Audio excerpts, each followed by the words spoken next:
Il était une fois, dans un petit village entouré de collines verdoyantes, vivaient Émile et Thomas, deux amis inséparables depuis l'enfance. Ils avaient grandi ensemble, partagé leurs rêves, leurs peurs et même leurs secrets les plus profonds. Leur rire résonnait dans les champs et leur complicité était si forte que tout le monde les voyait comme des frères.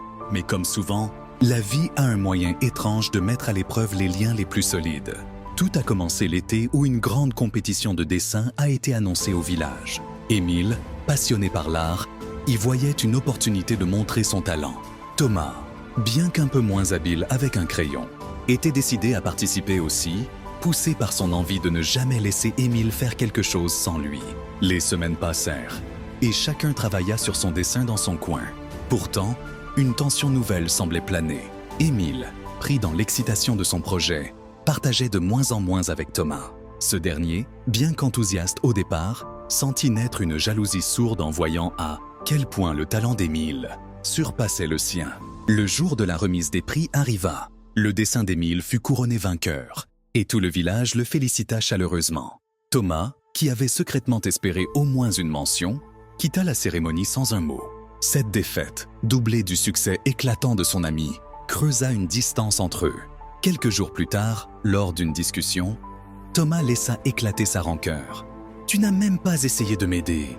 Émile, tu savais que ce concours comptait pour moi aussi. » Émile, surpris et blessé par l'accusation, répondit avec colère. « Ce n'est pas de ma faute si tu as préféré te comparer à moi au lieu de te concentrer sur ton propre travail. » Les mots firent mal et les deux amis cessèrent de se parler.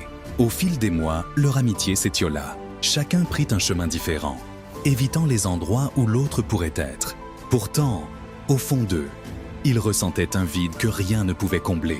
Un jour, des années plus tard, Émile, devenu un artiste reconnu, retourna dans son village natal. Il retrouva Thomas, désormais fermier, occupé à travailler dans les champs. Leurs regards se croisèrent et un silence lourd s'installa. « Je suis désolé, Thomas, » murmura Émile. « J'ai été trop concentré sur moi-même pour voir ce que tu ressentais. » Thomas, après un long moment, hocha la tête. « Moi aussi, je suis désolé. J'ai laissé ma jalousie gâcher ce qu'on avait. » Bien que les blessures du passé ne pussent être totalement effacées, ce jour-là marqua un nouveau départ. Leur amitié, bien que différente, trouva une autre forme, plus mature et empreinte de respect. Cette histoire montre que parfois, les conflits brisent des liens, mais avec du temps, de l'humilité et des excuses sincères, il est possible de reconstruire